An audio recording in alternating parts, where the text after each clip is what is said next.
Well, welcome everybody. Thank you for joining us this afternoon in a glorious sunny day in California, at least. I don't know where you guys are calling in from.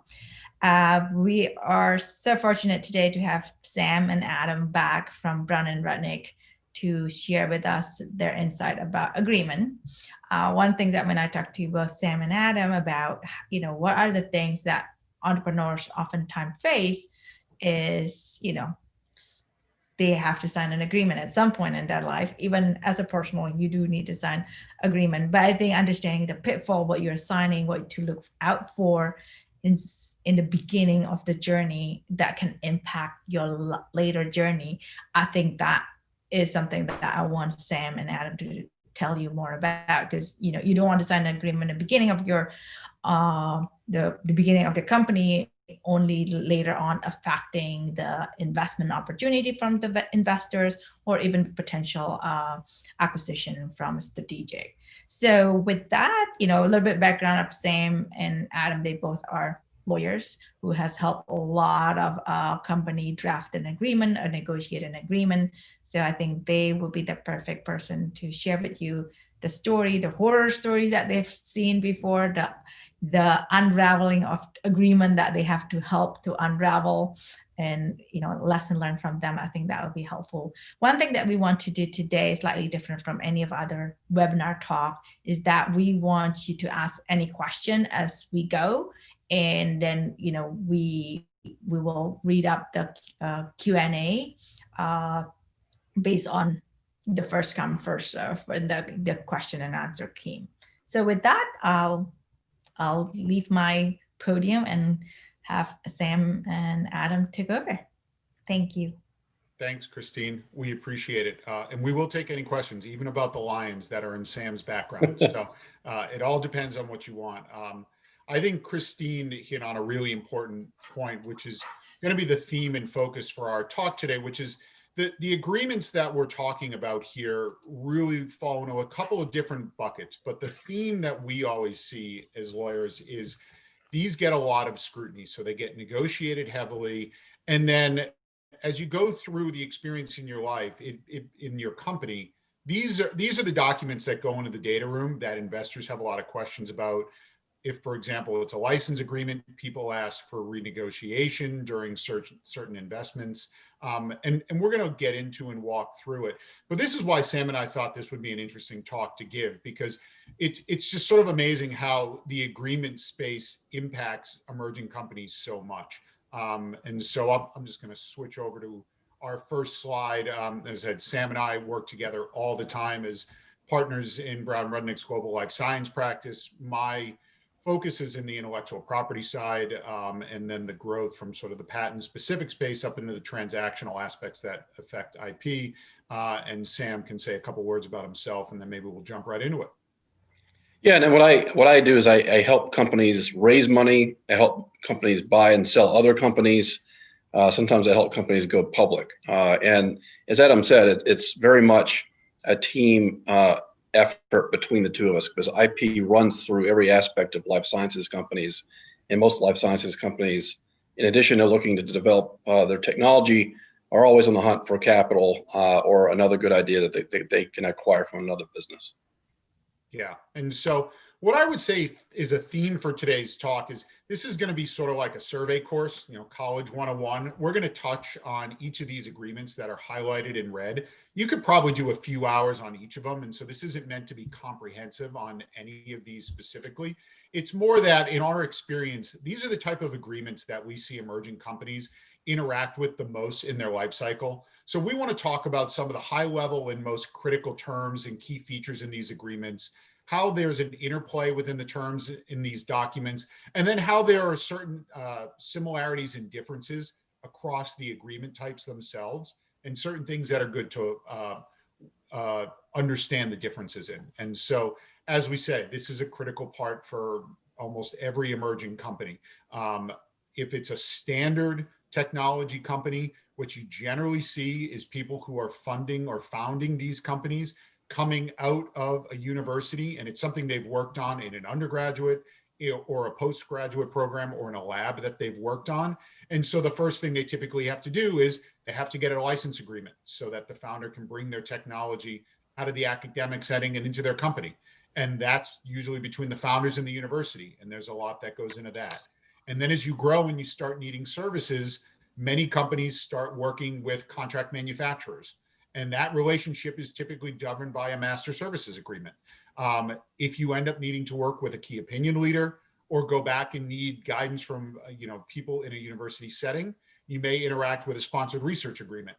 And then as your company grows and you start getting a platform, technology, or products, you may get the opportunity to partner with a strategic, which leads a runway to an exit. And that'll generally be governed by a collaboration agreement. Like I said, all of these agreements have certain similarities. They have certain clauses that are different, but you're at a different point in the life cycle of your company.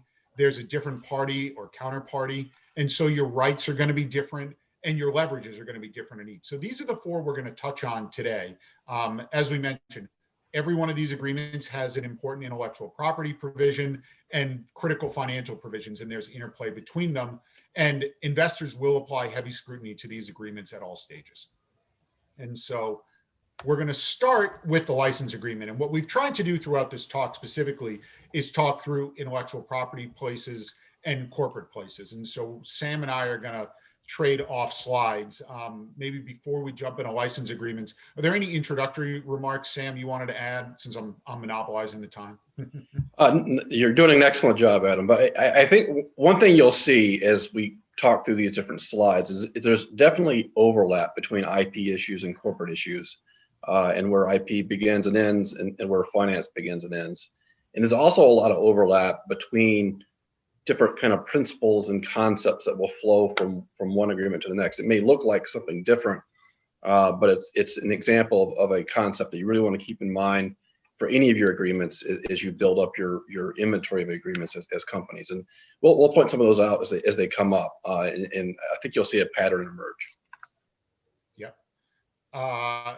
Looks like we have a first question: an understanding of how to craft an agreement with a university or hospital for whom you would like to purchase or use data to validate your algorithm without giving up too much in future royalties. Do you need an attorney? We'll do a shameless plug and say, yes, you should do these with an attorney. What I'd say is you've hit on sort of this very first point in the agreement. So the question itself was a great question in that, what are the rights you're looking for? What's the reason you're doing this? So university-based agreement, call it an institution-based agreement. You have to make a high-level fundamental decision about what are you trying to get rights to? Do you need exclusive rights? Do you need non-exclusive rights? If you're trying to get access to data, is it to validate an algorithm? In which case, maybe you'd be fine if someone else had rights to that data also, or do you need that to be part of the proprietary position for your company? And so the things we think about right off the bat is, what are you licensing? And what two people generally think about is, are you licensing patent rights?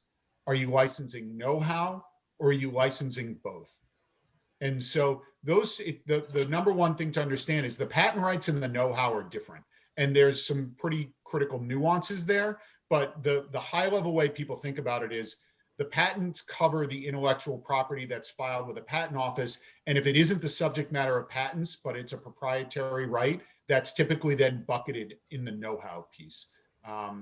We've got, my company owns a patent and wants to work with a university. How do you reverse this and protect our own IP? So Laura, I'm going to come back to that one because that's a little different than the license. So Laura, I see your question. We'll come back to that when we get into a little bit more of the agreement space. I think it depends. You might be talking about more about a sponsored research agreement or some agreement where you have your own IP, but you need to do work with a university. So let's cover your question, Laura, in the context of sponsored research agreements. So we've got our patent rights and we've got our know-how. Most people rarely do a know-how only license, but if you do, that's the easiest one to say, where you'd be thinking about non-exclusive. What people typically think about when they think about a license is they want exclusive rights in a particular field of use. And so we'll get to the field, but when people say exclusive, they want at least the patent rights exclusive. And sometimes they'd also like the know-how to be exclusive, but know that your rights can be split here. You can have exclusive patent rights and non-exclusive rights to the data, or you could try to get exclusive to both. Not sure why. Not sure why the slide moved. Fine to have things posted, but oh, okay. So it just changed. There we go. So the key here is the exclusive rights are the rights that you own yourselves and prevent anyone else from using. Non-exclusive rights, right? They're to you and they're to other people. The criticality to that is a couple things. One, it will dramatically impact the economics of your decision. So if you get a non-exclusive license, then your economics will be significantly less than if you get an exclusive license. The other way people think about it, though, is what's the value proposition to the company? If you want to be the only person doing the technology, and so, for example, if it's patent rights and they cover the product you're going to develop, most people want exclusive rights.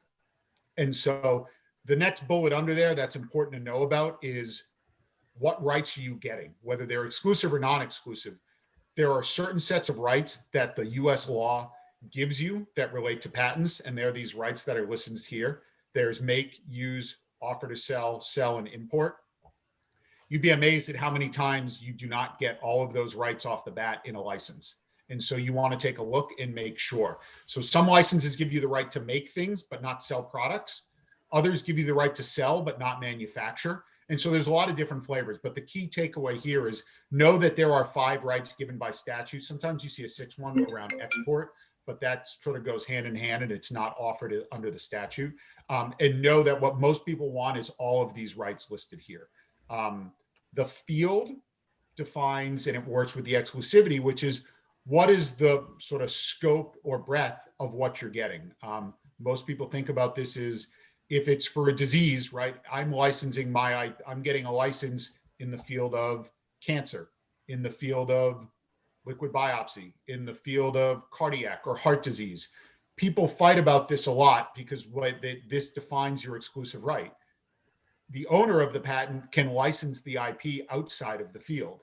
The field limits what you own. Most people will not get an unlimited field. The field always has certain aspects. So I got a question about, can we clarify what know-how is? Know-how, like I said, the broad bucket here is the proprietary knowledge that is not covered in a patent application. It could be source code. It could be how to perform a particular laboratory procedure. It could be data rights. It's a very amorphous and undefined bucket. It's typically defined in the exclusionary right of any information that is unrelated to your patents. So, right, your patent rights define the affirmative, and then what people say is any of the other proprietary rights are defined in the know-how, and that's how the know-how gets defined. We touched on field improvements. So now the next 2 or 3 move together. These all relate to what comes with the base rights that you're getting. Didn't take long. We are only 15 minutes in and we got a CRISPR question, which is good. So we're thinking of sub-licensing rights for CRISPR from a company and a university. Can you touch on FTO? I can, but not in this context. So this is a pretty specific question you've got here, which is what is the landscape for CRISPR? And that is something we'd have to cover in probably a series of 5 or 6 talks at another time. I can say it's complicated. I can say all of these universities require licenses and that it's still up for debate around how this is going to shake out. But everyone in the world is waiting to get the answer to your question. So I don't necessarily have it. I can tell you I've looked into this for at least 5 companies this year. And so if you want to follow up offline, we can do that. Max negotiation period, this is the next question. That really relates to a right of first refusal, or if you take an option first, and when does that work out and what's the limit by which this can get dragged out. Right of first refusal is pretty nuanced. There isn't really a tried and true period for that. Most people try to do 3 to 6 months if negotiations are ongoing in good faith for that one. So improvement, sub-license rights, combination products. This gets to the idea of if you've got we've already now tackled the bucket of I've got my patent rights and I've defined in what field I'm going to get those rights. What people want to think about when they're bringing technology out is if I'm licensing them from a place, are people going to continue to work on this program such that there will be IP generated in the future that I will need, but isn't defined in my patent, defined in my license at the moment? That is, and the reason I bring this up is that's what is captured in an improvement. Some people try to get improvement rights. And the reason I put the bullet here is to say that universities used to give improvement rights more freely than they do now. It is much harder to get improvement rights. You can sometimes get them on a very limited basis for a very limited period of time, but it is always something you should ask for or be contemplating, which is if the work in the university context is still ongoing when you're doing your license, will there be future IP that you somehow need captured in your license agreement? And how do you do that without having to go back and getting a second license from the university? The sub-license rights relate to if I'm going to get my license, who can I then work with in industry that might need the rights to my intellectual property? And so how is that governed in the agreement? I think Sam is going to touch on this a little on the next slide, but the key piece that is usually overlooked here is you will pay royalties for what will be determined to be a licensed product, and that'll have a certain royalty rate. Typically, the sub-license royalty rate is higher, and people overlook that at the beginning as a company because their thinking is, well, I'm going to develop the product myself, so I don't need to negotiate hard on the sub-license right. What I can tell you is this is one of the number one places that investors look, because investors are of the mind that there will be some sort of exit event or something that will require a sub-license right, and they won't want to see the royalty rate jump substantially. So let's say, for example, if your royalty rate is 5% and their sub-license royalty rate is 15%, that's bad. So the gotcha and the thing to look out there for is to make sure you negotiate up front your sub-license rights just as hard as you're negotiating on your standard royalty rate rights. So we have a question here that is ballparking, paying universities. This is very field specific. So a royalty rate on a diagnostic or a medical device technology or a digital health product, 5% or less is sort of ballpark without a doubt. As you move into therapeutics, that number can get higher and will be based on what stage of development is. So things that need regulatory approval, the later they are in development, the more of an ask on a royalty rate you may get because it's closer to approval. Whereas if you have to do more work as a company up front, you may be able to negotiate a lower royalty rate. Combination products, the reason we bring this up is to say, if your product or something you're going to do has components that are not part of your license, you want to make sure that you've worked out the economics in your license agreement. So if a combination product costs $20 and only $5 of that is being contributed because of the licensed product, you want to make sure you've accounted for those economics in your license agreement, such that for a combination product, you're only paying for the percentage that comes from your licensed product. Again, this is another one of those sort of gotcha ones that people overlook. This one, which the next bullet point, the third-party royalty offset, I should have put that in red. It is probably the most important term for an investor. And it ultimately then becomes the most important term for you. It's called, and I put it this way, is because it's referred to as any of these, a third-party royalty offset, stacking, or anti-stacking, which is the idea that you may need more than one license from more than one party to develop the product you want to develop, and you don't know that at this time. This clause gives you the right to say, after I negotiate my license, if it turns out I need to get a license from another third party, there can be an integration that reduces my royalty rate in this license in view of what I have to pay in the second license, so that the royalty rates don't just literally stack on top of each other. And so the easy example is if my university license is 3%, and it turns out I have to go out and get another license, so I need 2 licenses to do my product, and that's also 3%, you don't want to end up paying a royalty that's 3 plus 3 in 6%. You want an offset or an anti-stacking provision that says, hey, if I have to go as someone else, my royalty in this first license is reduced by 50%. So instead of paying you 3%, I pay you 1.5%. And then I get the same offset in my other license.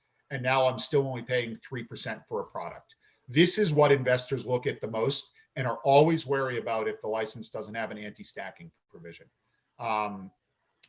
So we have a question: if your device contains both off-the-shelf hardware, such as camera and sensors, and in-house software, which utilizes the camera, how does the license agreement work? So if it's off the shelf and you're buying it, then there's an exhaustion principle there and you're not paying on it. But this sort of gets to the stacking piece, which is if you need a license for the hardware and the software, you need to have anti-stacking provisions or third-party offsets in both of your agreements so that the number doesn't start climbing too high. The other question we have is, can you buy data outright and not having an ongoing royalty? Yes, if that makes sense for your company. However, not everyone's willing to sell you data. And you have to look at what the buy is. You can always look. My experience, particularly, is if you're dealing with a university, they won't sell it. Universities typically don't sell any of their rights. They license their rights. Prosecution and litigation rights. This is just an important one to note, which is you want to have input, right? If you are the licensee, you want to control prosecution or have an input into the prosecution to help get your patents. And if you have to litigate, you want to have the opportunity to control that. And investors are going to want to see that you have these rights. So this is something that investors look at, that people are sometimes willing to give up right off the bat because they don't think about it. And then the investor says, well, wait, if I'm investing all this money and the key intellectual property is in the university, I want to be able to control the direction of the patents we're getting. And then if we're going to go out and we have to have a dust up in a commercial setting, I want to know that I have the rights to enforce this patent first and not someone else. Next question, will there be a recording available? I'm going to say yes, but if I'm wrong, Eugene, Christine or Erminio will correct me. So I've done a lot of talking. I'm going to turn it over to Sam as we move through license agreements, and he's going to take over for a little bit. There we go. You good, Sam? I am. Thank you. So Adam touched on a lot of things, and you'll see immediately there's a lot of crossover between what the IP perspective and the corporate perspective in these license agreements. And one of the things you got to pay for this license and this right. And the typical ways to pay are either through an ongoing royalty, where you'll pay an amount of cash, or some sort of equity grant in your company to the university, or both. And they're interrelated. Someone had asked, what do you have to pay in the way of royalties? And that answer can be modified if you add some equity into the university. So if you were to give the university some equity for in exchange for the license, that usually has the effect of reducing the royalty rate that you would have to pay. So that's one of the things that you should keep in mind as you're negotiating these things. And if you do give equity out, one thing to really kind of watch very carefully are the rights that you give associated with the equity. And one of the real gotchas that I've seen, more than one company do in the past, is to give an equity grant to a licensor and then say that equity is non-dilutable, which doesn't sound so bad when you're giving it out at the beginning of your business. But that's one of those things that investors hate when they see that, because that means if you've given the university, say 2% of your business on a non-dilutable basis, if a new investor comes in, you get more. Basically, you get more shares for free if you're the university to maintain that 2%.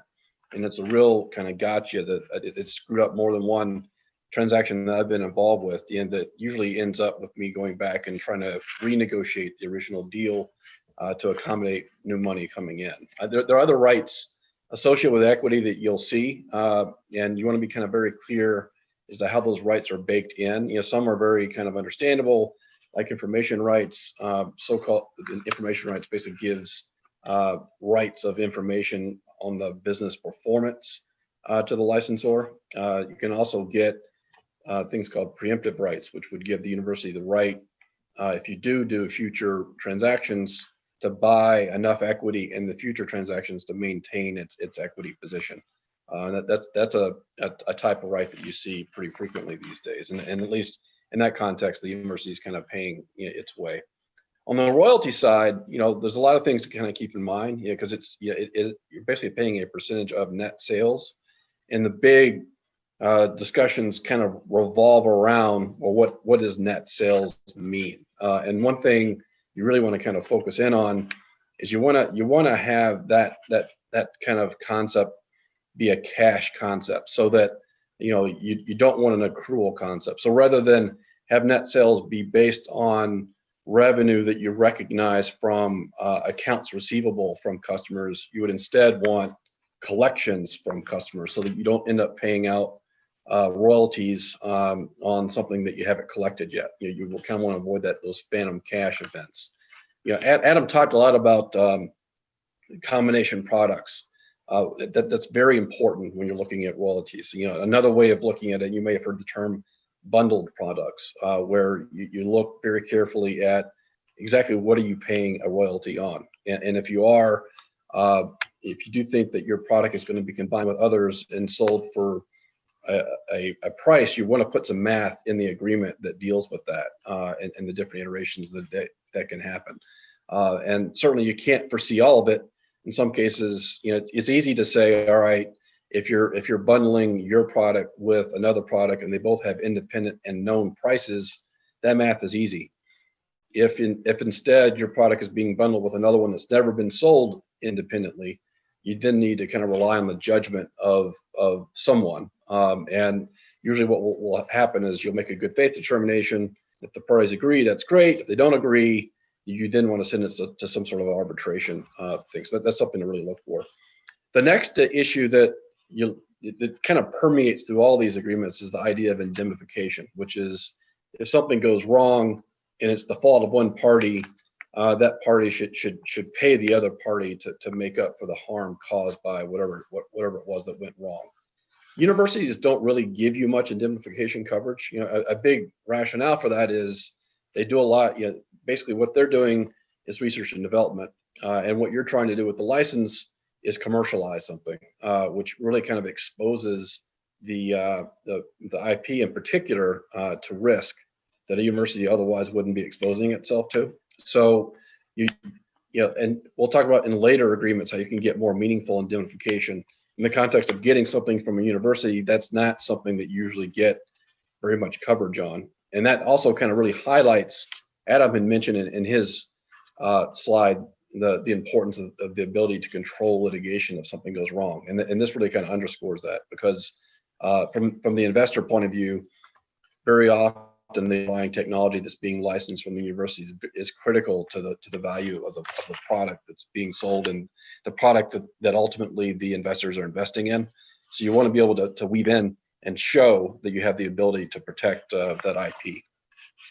Assignability is another one of those concepts that the investors always focus in on. And where this often comes up is it comes time to sell your business, and you've got a good buyer lined up, and one of the critical components of the value of your business is the university license. You better hope that license can be assigned to an ultimate buyer. And one of the things we'll always help our clients look at is to make sure that any kind of meaningful agreement that they enter into has within it the ability to assign. And the reason I jump to that over milestones is, one of the things that you'll see often in a university license is, okay, the university will let you sell, but it wants some sort of fee, and it looks for a fee of X dollars, and it's something you'll end up negotiating.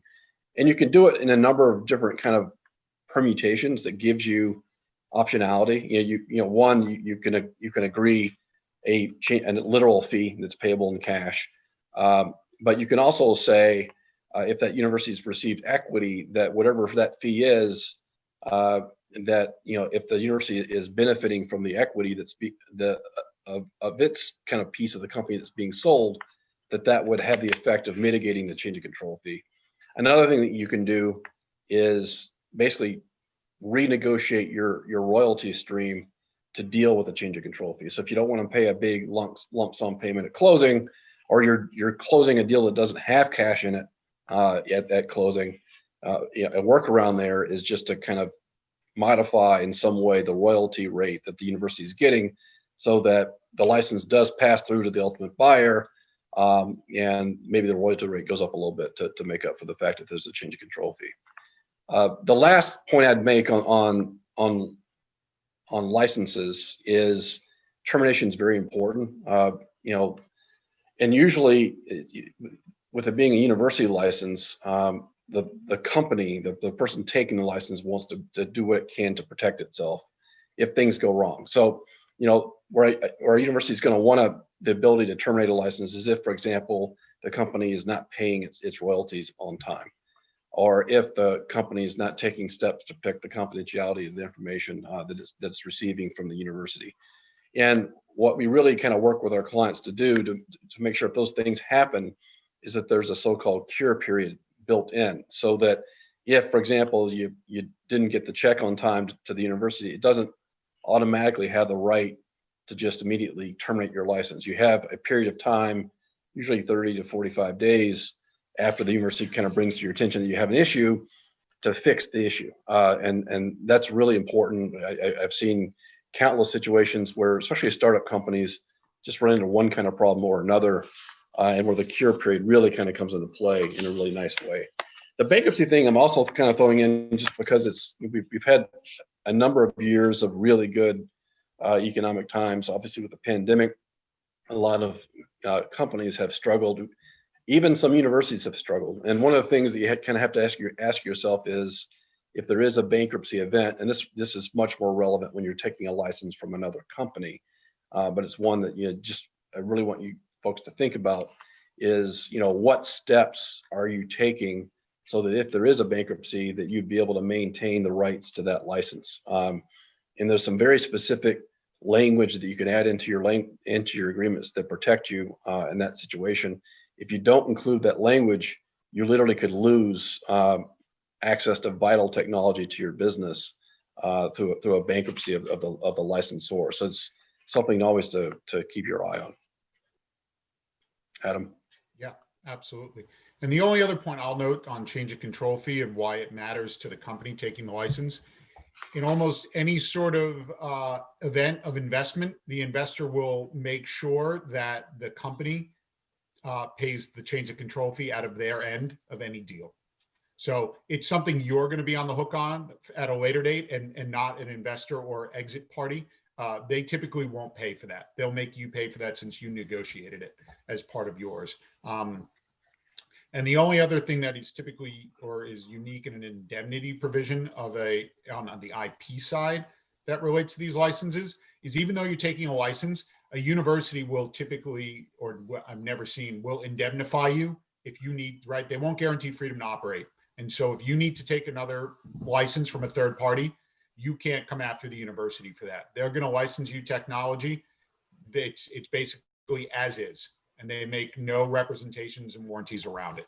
And so that's why that stacking provision, again, becomes very important in the process. So there were a couple of questions that popped, and I'm going to take them in different orders. So the first one was about bundled products and what happens if your device or platform changes over the original one you transacted for. So if it changes in the scenario in that it is still considered a licensed product, so right, you couldn't develop it but for the license from the university, then you still need the university license. And if there's an improvement, this is how you're trying to cover it. Or if you have to go back and get additional rights, you want to make sure there isn't a multiple royalty situation. So then there's an offset. And so that's how you cover those things in an improvement. If your product develops such that it diverges from the IP you've licensed, such that what you're going to sell is no longer considered a licensed product, that's when you look to terminate the license itself. So you don't have economic obligations anymore to the university through that. And just on that point, Adam, one of the things you'll typically see in a university license is they're pretty good about letting you have the ability to terminate for convenience. So you can, as a company, terminate for about any reason that you want. And universities are good about that, but it's important to have that in there to give yourself flexibility.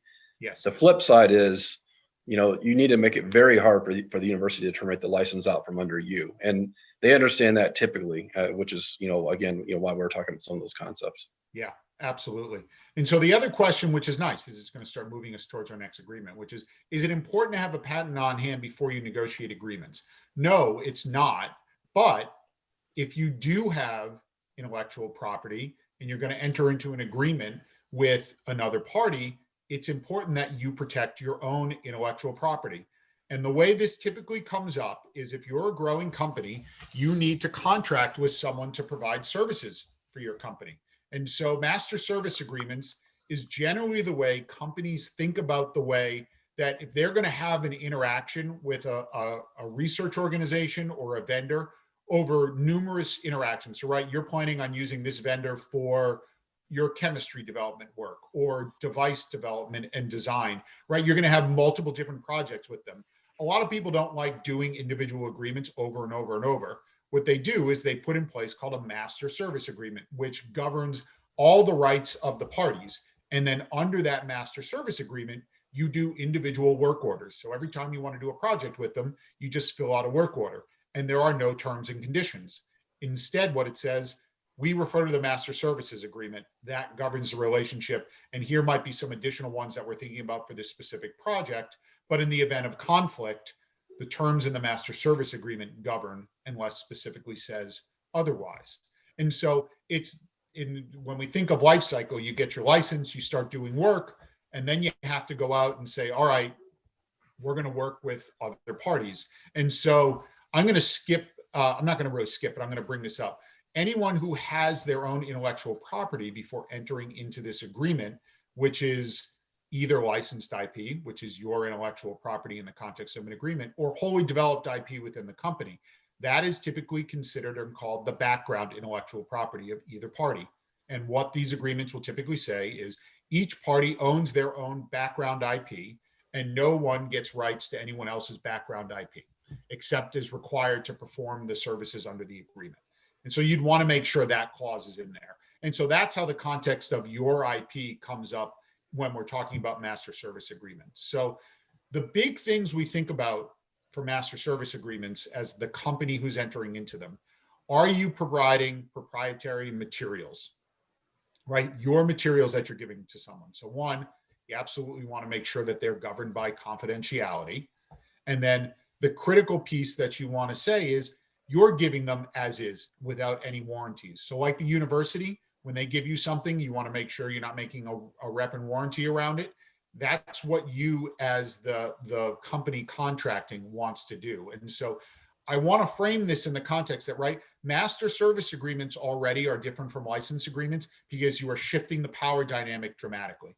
Generally, the party entering into an agreement with the university is the party of less power. So the university typically has more power. And so they're going to get certain more favorable terms that otherwise you may not want to do in another setting. This is the example of the situation where typically the company is on equal footing or has greater power. There are very certain ones where that's not the case. The one I typically think of is if you're in the field of needing to run a clinical drug trial, most people end up working with a company called Covance because they're one of the world leaders in that space, and they have a 75-page agreement that everyone gets, and you basically have very little room to bargain. But for the most part, you have more power here. So you can start building in protections to master service agreements as if you are the party of power to give yourself certain rights and protections. The first one is, I'm going to give you, contract service provider, materials. I'm giving you them as is. I'm making no rep and warranty about them. And then you specifically in the agreement restrict their rights in the use of those materials, which is they can use them only for the purposes of the services being carried out in the agreement. And they have no other rights to your materials because they're typically your proprietary materials. You want to make sure your confidentiality governs, and that's a critical piece. So you want everything under confidential information, and you want it to be known that your confidential information is within the scope of your proprietary rights. And so again, people only have the rights to use your confidential information for the purposes of carrying out certain services under the agreement. And then this is where this next bullet point, the deliverables and work product, this is the really important piece that you need to be careful of from an intellectual property perspective. Question: How likely is a startup company able to obtain a non-compete from an OEM? Highly unlikely. What you can typically say is there won't be a conflict, and that's about as close as you're ever going to get, right? They can't do work for a third party that conflicts with you. They can't use your materials or proprietary rights in a manner that would violate confidentiality for a third party. But generally, these companies are in the business of working with others. So you're not going to get an exclusive or a non-compete right. And I've never really seen them in master services agreements. That's a non-compete is more of a right potentially in a collaboration agreement or in a supply-based agreement, which we're not covering here. That we can do that in another talk. But you don't really see non-compete in master services. What you see is a rep and warranty that says doing work for you doesn't conflict with obligations they have with a third party, and they won't take on work that is a conflict for obligations they have to the work they're doing for you. The confidentiality governs the fact that they're not sharing anything. So deliverables and work product. The ownership rights, this is the background intellectual property, right? So the standard paradigm is each party owns their own background IP. Typically, the contract organization refers to theirs as their platform, which is the basis around which they have certain proprietary methods. And it's the reason you're going to them for services. And so what you say is, we get our rights, they get their rights, and then they can retain rights in their platform, which is to say, importantly, when they do the work, and so you get something called a deliverable or a work product under the services, you want that agreement to state that you, the company, owns all deliverables and work product that are created, unless it is the platform, and they shouldn't be creating the platform for you. So if they create an improvement to their platform doing the work, they own the platform improvement, but you own the deliverable and the work product that you're paying for and having them do the work. A couple questions have come in. When you contract or hire people to develop products, algorithms, do you get them to sign an agreement? Yeah, that's more of a consulting agreement that we can cover separately than a master services agreement. You may have answered this one, went away. So, okay. The gotcha here is the license grant. And so when you get a deliverable or work product, the template you generally get from a contract manufacturer does not have a non-exclusive a license grant in it. And it's something you typically have to put in. And the language you're looking for says, to the extent I need it to exercise my rights in the deliverables or the work product, you, contract research organization, will give me a non-exclusive, royalty-free, fully paid up, sub-licensable license to any IP you own in your platform that I require to commercialize or use my deliverables and work product. What you will generally see in the agreement is everyone gets their own background IP and that they'll assign you the deliverable and work product. What they don't say is you get a license if you need it in a non-exclusive manner to use the deliverable. You want to have that in there. That is critical for you to ensure that you get full enjoyment of the work you're paying for. Questions come in. If you're contract out to produce product, does that create an on-sale bar issue? It depends what you're contracting for, and it depends what the subject matter of the intellectual property is. If you're doing it for research purposes and it's under confidentiality, that may not be a sale. But if you are the owner of the platform and you're offering it as a service, then yes, you are triggering on sale and commercial use bars that relate to your intellectual property. And this gets around under an agreement. If there are inventions, who owns what? The typical paradigm that you want is you company will own all inventions under the agreement, and the contract research manufacturer will assign any inventions in which they are a part of, either solely or jointly, to you, the company, unless it's the platform. So if it's the platform, you give them their rights in it. Every other invention, you as the company want to own. Any deliverables and work product, you as the company want to own. And so we'll move to the next slide, the corporate piece of master service agreements. Yeah, and that ownership piece that Adam was just talking about, again, kind of carries through. We talked about exclusivity on the original license. And, what you want to do is you really want to kind of continually focus on the crown jewels of your business. And for those, you want to own them, you want exclusive rights to them, you want to show that, you know, no one else can access that stuff. You know, the things that support you in doing business, things like the know-how license, you know, things like, you know, the license to the background IP of the master service provider. That's where you can get the non-exclusive licenses that, you know, you want on a royalty-free basis. And you also want perpetually. You want to have that until, you know, literally the end of time to support what you're doing. Because you know, the way the way we're always looking at these businesses is we want you to be able to really put a moat around your crown jewels, so that you can do what you want with your business, whether it's continue to develop it, whether it's sell it to someone else, whether it's take it public. You know, that's going to resonate through every one of these agreements, is just to think about how those things play as you're building your business. Now, in these master service agreements, you know, a big part of what you're hiring the service provider to do is to deliver something, you know, a deliverable. And, you know, that's typically done, as Adam was saying, through a whole series of different projects. You start with a project, then you kind of move on to the next project. And the way that you describe the deliverables typically is through a work order, where you kind of lay out in an attachment to the agreement, a description of what it is that you want the service provider to do, and then also a description of what does success mean. You know, what is a successful deliverable, and set up kind of acceptance criteria for what you're looking for a good deliverable. And it's really important to get those work orders right. You know, a lot of our clients will spend a lot of time with the master services agreement and then not nearly enough time with the work orders. You know, the clarity in those work orders is extremely important. And, you know, it's so sort of self-serving to say lawyers need to look at the work orders.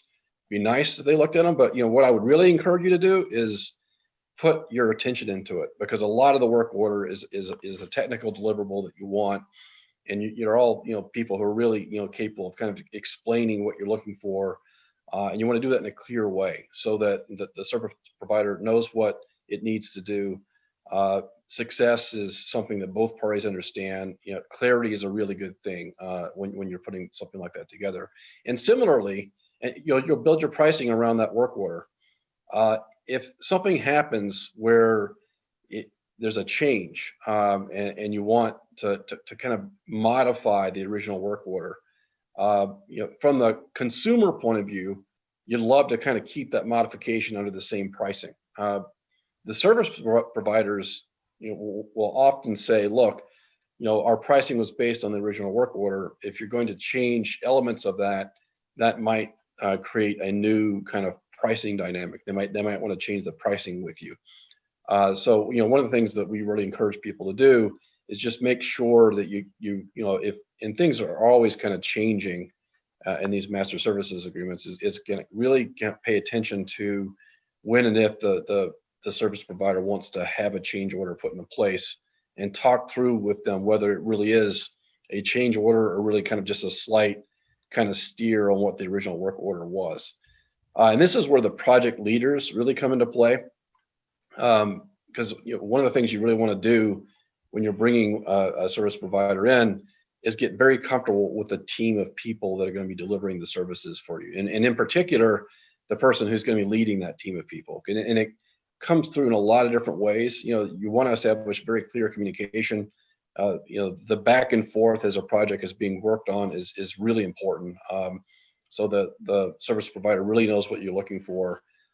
You can hear the challenges directly from them, is you know, things that may come up, and help them kind of, you know, figure out, you know, is this something that you really want, in light of, you know, some technical difficulty that they might have identified. That is critical. And very often, the identity of the project leader will dictate whether or not you even hire the company to provide these services. And this kind of comes back to one of Adam's other points, which is you have a lot of leverage often with when you're hiring a service provider in this context. And very often you're not hiring the company, you're hiring the people within the company that are going to do your project. And you can put their actual names into the agreement saying, you know, if I'm doing this deal, I only want to do it if Herminio's my guy. If it's someone other than Herminio, I don't want to do this deal with this company. I'll find another company to do it. And you can put a lot of kind of protections for yourself around that, to make sure that you get the people on your project that you want to help you with your project. It's an important thing to really focus on.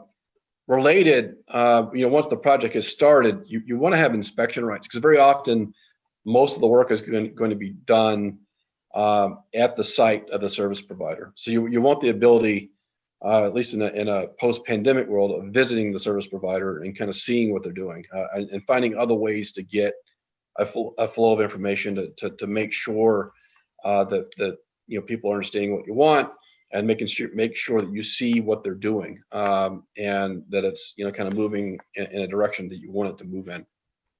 And those types of rights are important to build into the agreement. Here, the indemnification makes a big difference. We said, excuse me, in the context of a university, you don't have much leverage. You have a lot of leverage on the context of master service providers, and that leverage, some of it is, most of them, act for profit, and there's competition, and they know that you could go down the street to someone else if they're not going to give you something that is kind of market driven. So you can ask for indemnification from, and should, from master service providers, that their ultimate deliverable is not going to infringe IP. You can also ask them to stand behind the quality of their work. You can get them to indemnify you for the services that they're providing for you. So if they are in some way deficient, or not professional, you've got legal redress that you can pursue from them, which is I think an important item to really drive home.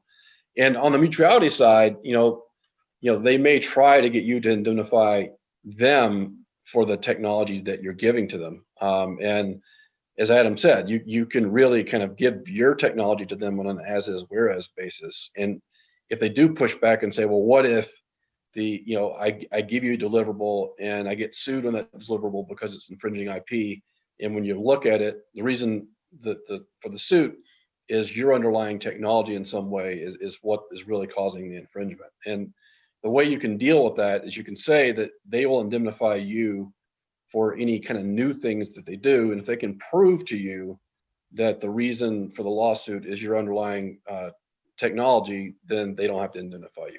So rather than offer them indemnity, you're instead kind of offering them a carve back from the scope of the indemnity that they're offering to you.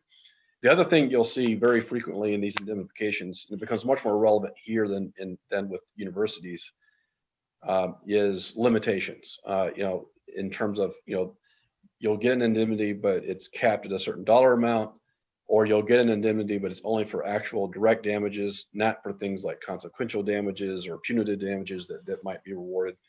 All those things are negotiated, and they're much more meaningful in a contract like this, where you want to get with a lawyer to kind of understand it.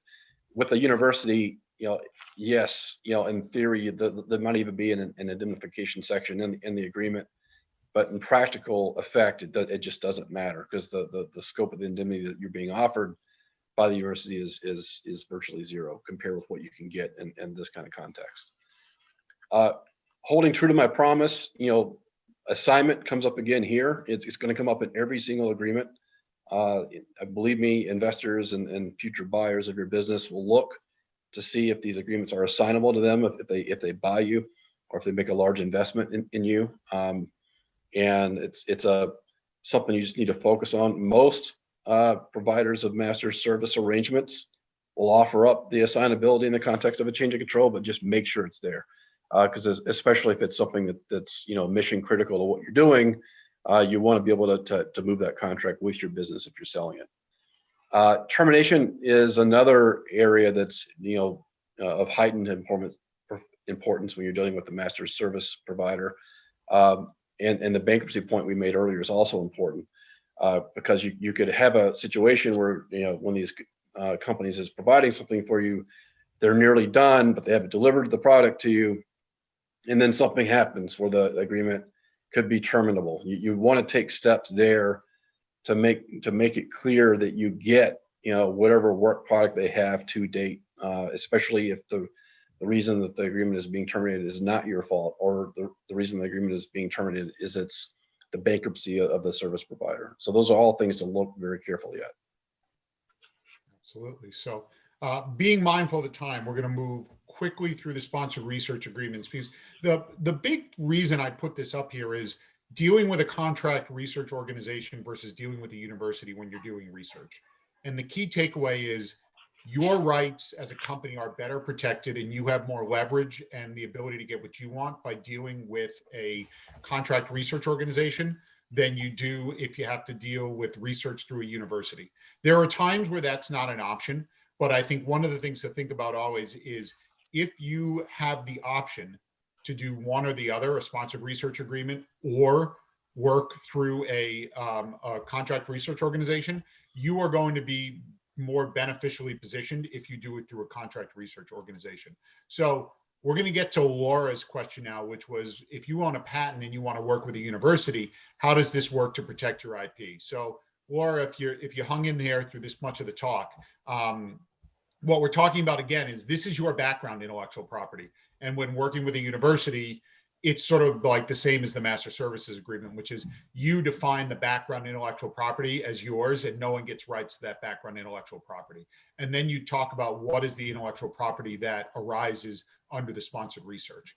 Next question is talking to a large device company. They want to provide us data to validate an algorithm and develop something. That's a collaboration agreement, Damien. So we'll get to that one next.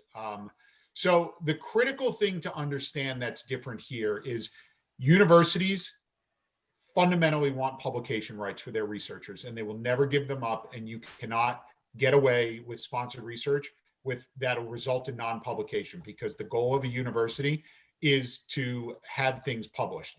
You can put a moratorium such that your background confidentiality is stripped out of any publication, or the results of the sponsored research are delayed in being published until you can file patents on them, but you're not going to be able to prevent publication. So you have to know any work you do under a sponsored research agreement will most likely be published, and it is actually the objective of the researcher and the university to have it published. So you need to know that that's very different from from a contract manufacturer agreement. Because you are doing the work at the university, using their facilities and their people, the intellectual property structure here is fundamentally different. Any work you do under an SRA that implicates university rights and people will be intellectual property that is owned solely or jointly by the university that you will need to license. And this is the biggest difference with an SRA and a master service agreement, an MSA. An MSA, right, you say you own the deliverable and any intellectual property associated with it. Under an SRA, the university is the sole or joint owner of the work done at the university, and you have to license it. So if you're going to make the decision to do an SRA, you need to know upfront what type of IP you think will get generated under the agreement. Because if not, you've gotten yourself into a position where you might create something that's critical that you now need to license from the university. And if you don't know that ahead of time, that can become problematic for you. So a couple questions came in. Is it reasonable to expect an early investor to pay for the legal cost of setting up an MSA? Yes. You can typically get an MSA. So typically the way that works is an MSA, you'll get a template from the contract research organization. You'll mark it up the way you want. You have one or two back and forth. So you can probably do the whole thing for $3,000 to $5,000. You know, they're not that super expensive. If you get someone who knows what they should look like and how to do it, because they all sort of look like the same template. And so that the cost isn't too bad. So that's the big distinction I wanted to get across with SRA and MSA. I'll let Sam speak on it, and then we'll touch on collaboration agreements briefly as we move in about 5 o'clock here. Yeah, I think, as Adam said, once again, the dynamics of negotiation, if you want to do a sponsored research agreement, is entirely different. It's kind of entirely against you. So I wouldn't waste much time trying to argue about indemnification. I basically just try to understand what the fee is that they're charging. You're not going to be able to negotiate much there, but you just want to understand what's going on there. The thing I would kind of focus in on here is publicity rights. Universities are very guarded about your ability to use their name in association with your company. All these agreements are going to have basically clauses that require that you get the permission in advance of using their name, and they're likely not going to let you use their name for your company. So one of the things that we will encourage people to do is often people, obviously it's nice to work with a well-known university, but more often people are focused on, getting a relationship with one of the PIs, principal investigators. And there are other ways to do that besides signing an SRA. You can approach one of these folks on your own to try to get them on your board or on your advisory committee or help you in some other way. They will need to go back to their university and get permission or make sure that they fit within the regulations of the particular university to do it. But we found that clients have more success sometimes if the objective really is to get some really good high level strategic advice and to get the benefit of someone who's well known in the space, to instead of focusing on an SRA with the university, instead focus on who is it, what lab leader, what professor is it that you want to be associated with your company, and find a way to get them to work with your company. Yeah, absolutely. So we're going to briefly touch on collaboration agreements. I know we're running a little over time here. I think this is the most important slide, and then we'll each hit a high level point for the next. But these are highly specialized for the ownership and the economics. And while everyone likes to start from some form of template, they never end up that way. They're heavily negotiated because they're typically very high leverage deals for both parties, especially if you're dealing with a large strategic. Your investors will scrutinize them heavily because there's high economics associated with them. And like I say, a template typically provides a starting point, but each one is going to end up looking so fundamentally different because each party you end up dealing with in these collaborations cares about something different, and the structure evolves so rapidly as you do these. We're going to just show in the slides a couple of at least high-level principles that seem to exist across these agreements. But again, these are just very highly nuanced and heavily negotiated agreements, I think, is the key to know here. And they're sort of unlike the other three that have a little bit more of a template feel to them. So there was a question that came in. If a professor is providing info that they gleaned from work at the university, doesn't the university want to cut? I think that depends on what their role is. Almost all universities have the professors have the right to consult or be on scientific advisory boards, and that's part of the deal. And so if they're doing it in that capacity, then they're fine. Highest level rights to think about here. Generally, the company coming to the strategic has what they've called a platform, and they want to work with a strategic in one particular area using their platform technology to develop one or a suite of products. But the company has, visions of using the platform outside of the collaboration. And so the criticality is to understand the license that you're providing. This goes back to the first things we touched on, but the big piece here is the license. You don't want to overgive the license to the platform. You need to retain enough rights so that you can operate outside of the collaboration. And so that's how do you structure the field and the exclusivity, and how do you do that so that you can do this independently? This sort of sets up like the master service agreement, the background IP versus the collaboration IP. The background IP is what each party brings to the agreement. That will be separate. The collaboration IP becomes negotiated. Who gets what?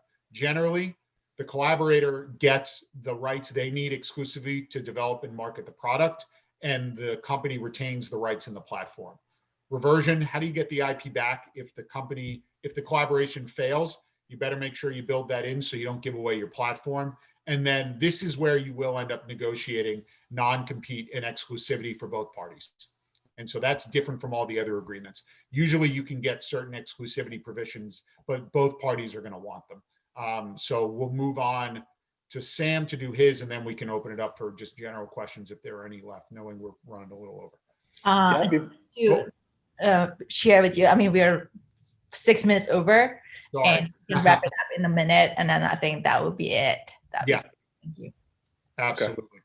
Okay. I can do this in less than a minute. So as I promised at the beginning of this, there is a pattern. You want to understand what you're getting out of this arrangement. So you spend a lot of time kind of framing it, which is what the governance committees are for, et cetera.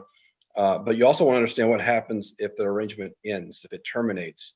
What rights do you have? And that's very important to focus on at the beginning. Even though there's a lot of excitement at the beginning, you think nothing could go wrong. Make sure you think about what happens if something in fact does go wrong, and make sure it's assignable. I think you've probably heard that from us before, but it's Gotta plug assignment. You gotta plug it. All right. We ran a little over. We turn it back to you, Christine. Sorry about that. I'd like to keep things under wrap on time. Well, thank you so much for your time, and I hope everybody's question got answered. Thanks for the question as well. And Christine, please feel free to circulate our contact information from this slide, because I know we wrapped up quickly. We are happy to field additional questions afterwards. Right. Thank you. Thank you very much, everyone. Thank you.